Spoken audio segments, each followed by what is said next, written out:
코로나 신규 확진자 수가 한 달 만에 3,000명대로 떨어졌습니다. 다만 위중증 환자는 일주일 넘게 1,000명대를 유지하고 있죠.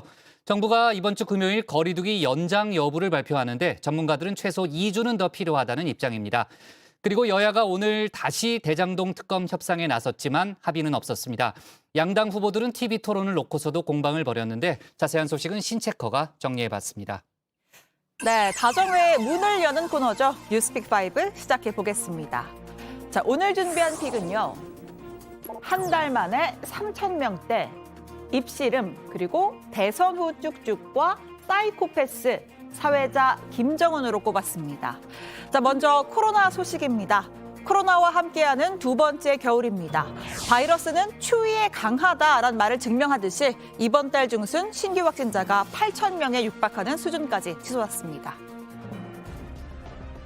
코로나 신규 확진자와 위중증 환자가 각각 8,000명, 1,000명에 육박하며 결국 하루 위중증 환자 1,000명, 사망자 100명 시대가 도래했습니다.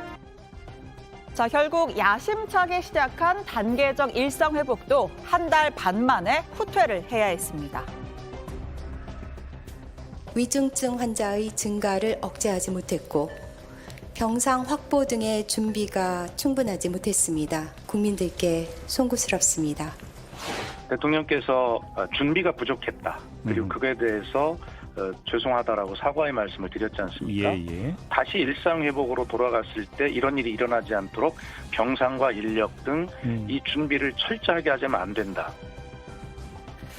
자, 강화된 거리두기로의 유턴이 효과를 본 걸까요? 자, 오늘 신규 확진자는 11월 말 이후 한 달 만에 3,865명, 3,000명대로 떨어졌습니다. 이렇게 지난주 월요일과 비교해도 1,300명 넘게 줄었습니다. 다만 일상 회복의 핵심 지표이자 병상 여력을 좌우하는 위중증 환자 수 1,102명으로 역대 두 번째입니다. 확진자 감소세가 위중증 감소세로까지는 이어지지 못하고 있는 겁니다. 일일비할 필요는 없다라고 보고 있고 특히 이번 주말은 한파 때문에 검사량이 좀 더 감소된 경향이 있어서 7일 평균 정도의 추세가 어떻게 변동되는지를 중시해 주시면 감사하겠습니다. 아직 위중증 환자 감소까지는 시차가 걸리기 때문에 자, 지난 18일부터 시작한 사적 인원 4명, 영업시간 9시 이렇게 강화된 방역 조치는 오는 일요일인 1월 2일까지입니다. 자, 옛말에 일기가성이라는 말이 있는데요. 좋은 기회가 왔을 때 이를 단숨에 몰아쳐서 해낸다는 뜻입니다. 이 코로나도 잡을 때 확 잡아야겠죠. 전문가들은 거리두기 연장이 반드시 필요하다는 입장입니다. 중증병상 가동이 80%를 계속 넘는 상황들이기 때문에요. 지금에서는 2주 연장은 반드시 가야 될 수밖에 없는 상황이라 보고요. 그러니까 급격히 또 완전히 다 풀면은 지금의 유행 상황이 악화될 수도 있을 뿐더러 오미크론이 제대로 이제 유행을 하는 시점이 다음 달에 다다음 달에 생각한다면. 네, 이재갑 교수는 정부의 일상회복지원위원회 소속 위원이기도 합니다. 정부는 이 위원회와의 논의를 거쳐서 오는 금요일에 연장 여부를 발표하는데요. 방역만 생각하면 답은 하나지만 현실이 간단치가 않습니다. 연말연시 자영업자들의 고통이 가중되고 있는데요. 이 자영업자들은 정부에 항의하는 차원에서 가게 간판불을 끄는 소등 시위를 벌였습니다. 이렇게 간판을 꺼두면은 손님 입장에서야 영업을 안 하는 건가 하고 무심결에 그냥 지나칠 수 있죠. 그럼에도 불구하고 간판에 불을 끈 이유는 영업 제한 조치에 대한 반발심이 그만큼 커졌다고 볼 수 있을 것 같습니다. 다른 거에 비해서 너무 힘드니까 그 전체 100% 손실 보장 뭐 이런 것들 요구를 하는 것 같은데 조금이라도 그런 거에 좀 동참을 할 수 있으면은 절실한 마음에서 이제 하는 거죠. 자, 이런 가운데 어제 국내 처음으로 코로나 먹는 치료제 사용 승인이 났습니다. 백신으로도 잘 알려진 제약사 화이자가 개발한 팍스로비드인데요. 자, 무엇이든 물어보세요. 먹는 치료제 편을 준비해봤습니다. 자, 먼저 복용 방법은 어떻게 될까요? 자, 증상 발현 후 5일 이내로 가능한 한 빨리 먹어야 합니다. 한 번에 3알씩 하루에 2번, 닷새간 총 30알을 먹으면 중증으로 가는 걸 최대 90%까지 막아준다고 합니다. 자, 두 번째, 복용 대상은 누가 있을까요? 고령이거나 기저질환이 있어서 중증화 가능성이 큰 성인, 그리고 12세 이상 40kg 이상 소아 환자에게 쓸 수 있습니다. 임신부의 경우에는 의료진과 꼭 상의를 해서 투여할 수는 있는데 수유는 중단해야 한다고 합니다.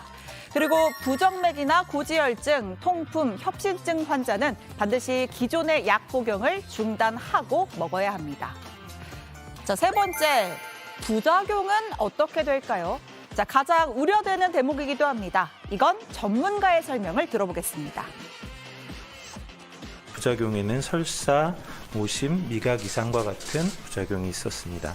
약물이 종료되고 난 이후에 호전되는 경과를 보였고 경한 양상을 보였던 것으로 확인이 되고 있습니다. 자, 오늘의 마지막 질문입니다. 얼마예요? 어디서 살 수 있나요? 네, 일단 신약인 만큼 상당히 비쌉니다. 대략 62만 원 선으로 알려졌는데요. 만약에 내가 돈이 있다, 그럼 감기약 사 먹듯이 약국에서 사 먹을 수가 있는 걸까요? 식약처장의 답변 들어보겠습니다. 이게 정부가 전체를 구매를 해서 필요한 환자분들에게 복용하실 수 있도록 제공해 드릴 예정이고요. 아마 일반 약국에서 전문의약품 처방해서 드시듯이 그렇게 드시기는 어려울 거로 판단됩니다. 모든 환자들을 대상으로 임상시험이나 이 약효를 검증한 약도 아니고요. 위험도가 높은 환자들이 그 위중증한 상태로 가지 않도록 하는 목표로 만들어진 약이기 때문에 자, 두 번째 픽 가보겠습니다. 입씨름입니다.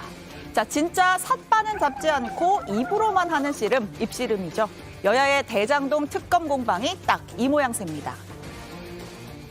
원래 얘가 본명이 원래 대동이었어요. 이상한 걸 자꾸 먹고 다니는지 자꾸 이상한 구린내를 풍겨서 제가 이름을 대동으로 이름을 바꿨어요. 여러분 이걸 하시고 대동이가 보고 있어요. 대동이한테 찍었지 않으세요? 네. 그 대동이 좀 갖고 오세요.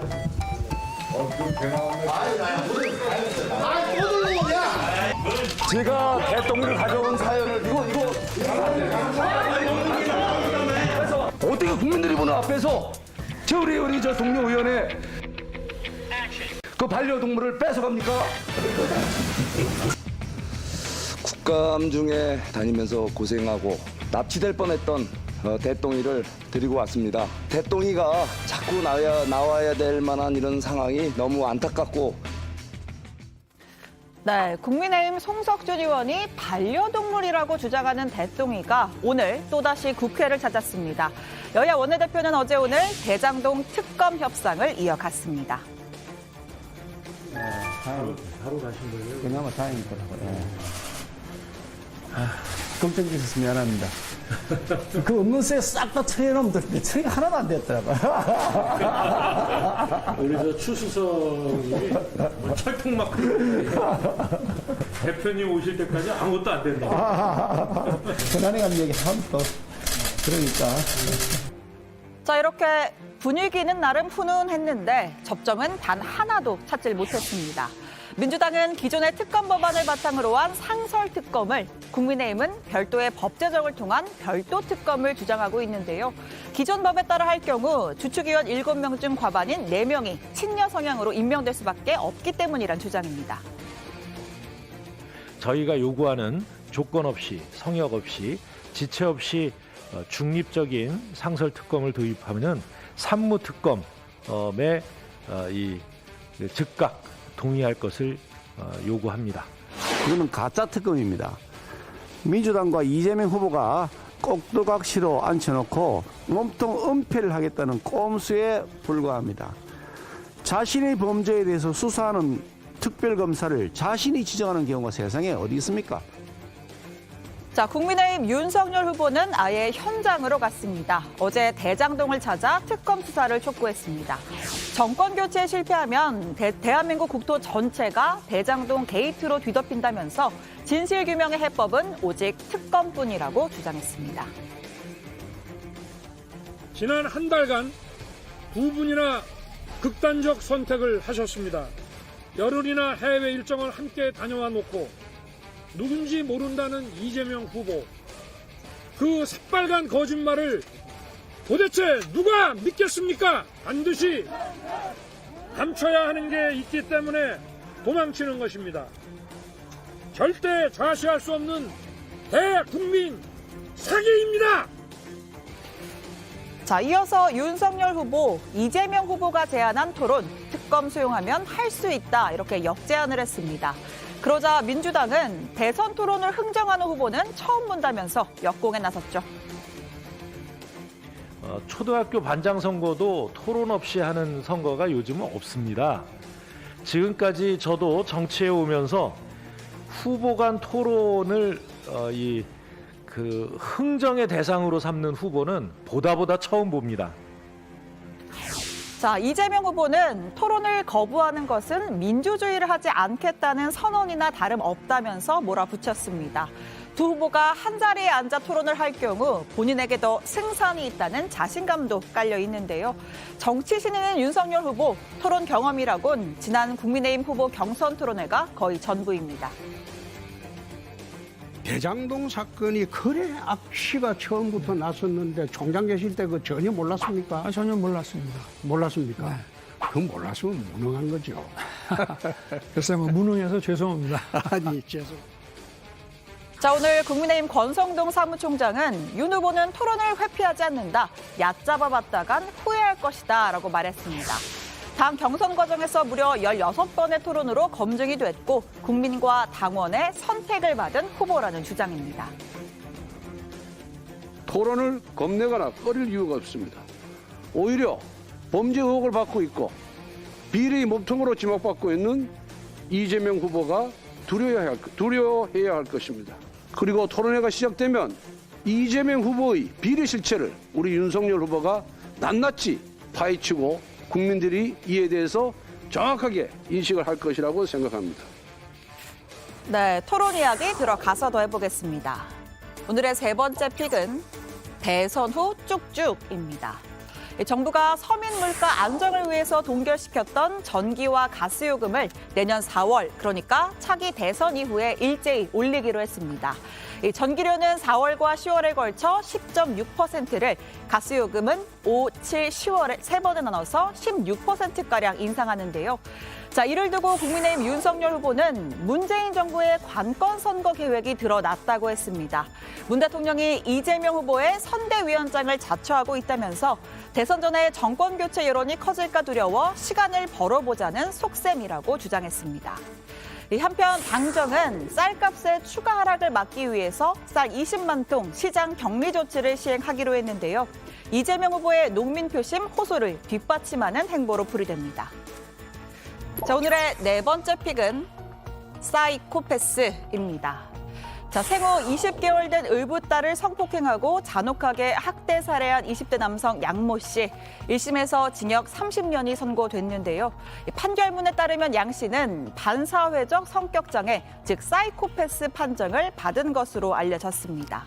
이 사이코패스 체크리스트에서 연쇄살인범 강호순보다 1점 낮은 총점 26점을 받았습니다. 정신병적 재범 위험성과 성범죄 재범 위험성 등급은 높음이었습니다. 앞서 사형을 구형했던 검찰은 형량이 너무 낮다면서 항소했고요. 일명 화학적 거세 기각 결정도 다시 다투기로 했습니다.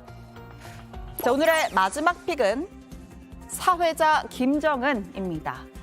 자, 북한의 노동당 중앙위원회 전원회의가 어제 소집됐습니다. 김정은 총비서가 참석해서 직접 사회를 맡았는데요. 노동신문은 이번 회의에서 올해 정책 집행을 평가하고 당과 인민의 투쟁을 다음 단계로 인도하는 전략 과업을 토의할 것이라고 밝혔습니다. 자, 이 회의 결과로 김 총비서의 내년 신년사를 대체할 가능성도 있어 보이는데요. 우리통일부는 대남 대미 메시지를 포함한 북한의 대외 정책 구상이 담길 것이라고 전망했습니다. 네, 화요일 뉴스픽 여기까지입니다. 들어가서 원픽도 꼽아보겠습니다. 뉴스픽 5였습니다.